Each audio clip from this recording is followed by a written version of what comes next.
Tahun ajaran baru 2020-2021 dimulai 13 Juli mendatang. Pemerintah pun menegaskan sektor pendidikan akan menjadi yang paling akhir dibuka. Meski demikian, kegelisahan muncul di kalangan orang tua siswa jika anak-anak harus kembali ke sekolah, sementara kasus positif corona masih bertambah dan belum ditemukan vaksin serta obatnya. Meski belum ada keputusan final, Pemda DIY telah memiliki beberapa opsi terkait sistem pendidikan di tengah pandemi. Salah satunya adalah dengan menggunakan sistem shift, di mana siswa masuk bergantian dengan teknis satu meja untuk satu anak.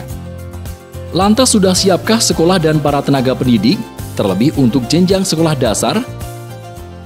Kalau 13 Juni kayaknya belum siap ya, jadi sepertinya himbauan-himbauan pun juga tidak mungkin tanggal 13 Juli itu anak-anak bertatap muka. Tetapi memang tahun ajaran baru itu 13 Juli, tetapi tatap muka saya yakin belum tanggal 13 Juli itu.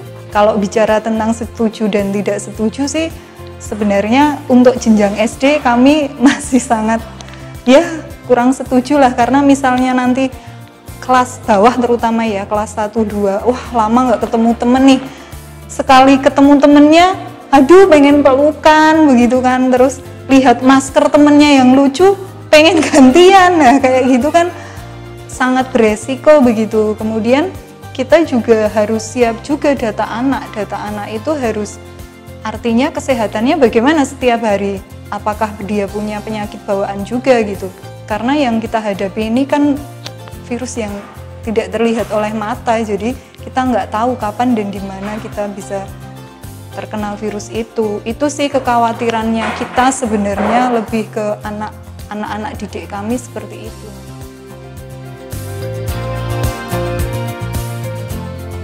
Kepala SD Kanisio Sengkan Sri Wartini menyebut, meski belum ada surat edaran kapan KBM akan kembali dibuka, pihaknya terus melakukan berbagai persiapan infrastruktur penunjang protokol kesehatan pencegahan COVID. Rencana kegiatan belajar mengajar dengan sistem shift telah dibicarakan di tingkat yayasan, namun bukan per jam seperti yang diungkapkan oleh pemerintah daerah, melainkan per hari. Ya, memang informasi itu sudah kami terima, bahkan dari yayasan itu sudah membuat instruksi atau persiapan itu tidak 3,5 jam, kalau Yayasan Kanisius itu 4 jam. Nah, selama 4 jam itu memang harus hanya didampingi oleh satu guru. Nah, untuk masalah shift-shiftan kami memang sangat setuju, tetapi shift itu bukan siang, pagi atau sore, tetapi shift hari. Jadi sebagai contoh, misalnya kelas 1 dan kelas 4, karena di sekolah kami itu ada paralel 3, sehingga itu semuanya kan ada 18 kelas. Jadi kalau shift satu hari itu pasti hanya ada 2 tingkat yang masuk. Jadi kelas 1 dan 4 misalnya. Nah, kelas 1 dan 4, untuk kelas 1 itu kami bagi 9. Karena guru kelas 1, 2, 3 itu ada 9 orang. Sehingga kelas 1 itu dibagi menjadi 9 rombongan belajar dan didampingi oleh guru kelas 1, 2, 3. Demikian juga yang kelas 4. Juga kami bagi menjadi 9 rombongan belajar yang akan didampingi oleh 9 guru, yaitu guru kelas 4, 5, 6. Jadi antara kelas bawah dan kelas atas itu memang kami bedakan karena kedekatan emosinya ya, kalau guru kelas 1, 2, 3 dampingi kelas 1, kelas 2, kelas 3 begitu kan. Dan hari berikutnya misalnya kelas 2 yang mendampingi juga tetap guru kelas 1, 2, 3. Demikian juga hari berikutnya kalau kelas 3 berarti yang mendampingi juga guru kelas 1, 2, 3 begitu. Hal senada juga disampaikan oleh salah satu guru SD Kanisio Sengkan, Kensi Jati Hananingrum. Jika harus dibuka, ada beberapa konsekuensi yang harus disiapkan oleh sekolah terkait infrastruktur penunjang protokol kesehatan, utamanya tenaga pengajar yang cukup banyak, apalagi jika benar-benar menggunakan sistem shift. Namun kalau memang itu terjadi, mau nggak mau berarti sekolah harus siap. Siap dalam artian seluruh sarana dan prasarana dan juga pengadaan SDM. Pengadaan SDM di sini artinya bila memang harus dibuka, kemudian misalnya kelas 1 jumlah murid kami ada 90 anak, maka harus dibagi menjadi 9 kelompok. Nah, maka yang dibutuhkan setiap kelompok harus butuh 1 guru. Nah, artinya guru yang lain kan harus membantu di situ. Maka tantangannya di situ. Guru harus siap dan harus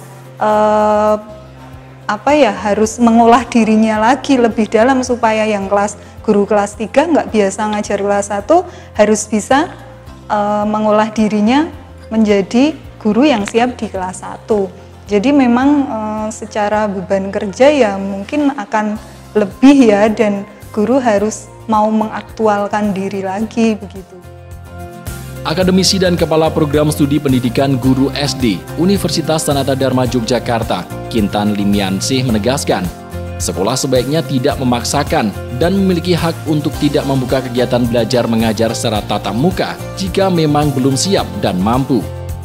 Kalaupun sekolah harus dibuka, ia juga menyarankan bertahap, dimulai dari jenjang paling tinggi seiring perkembangan kasus menurun.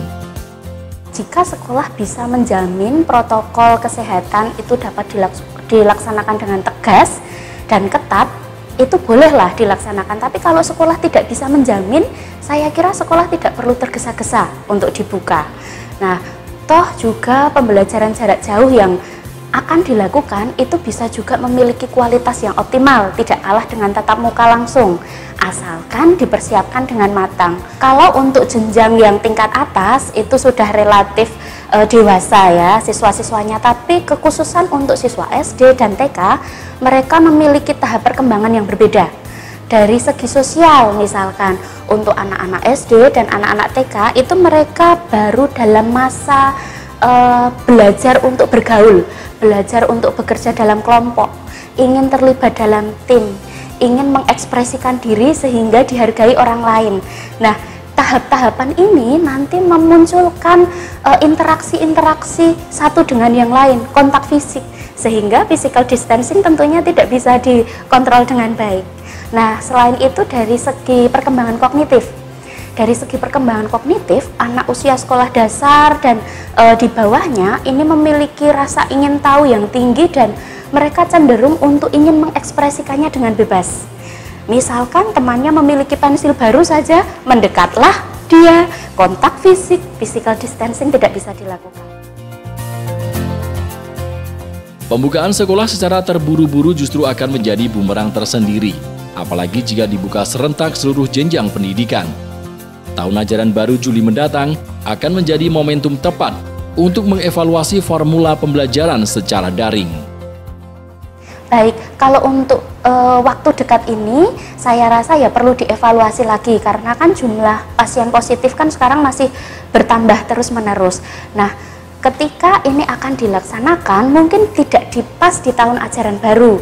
Tahun ajaran baru digunakan untuk mempersiapkan pembelajaran secara daring terlebih dahulu, baru nanti kemudian setelah 1 bulan berjalan dievaluasi, kasus pasien yang positif menurun, nah itu baru dibuka untuk yang sekolah tingkat atas begitu ya, menurun dan sampai untuk SD.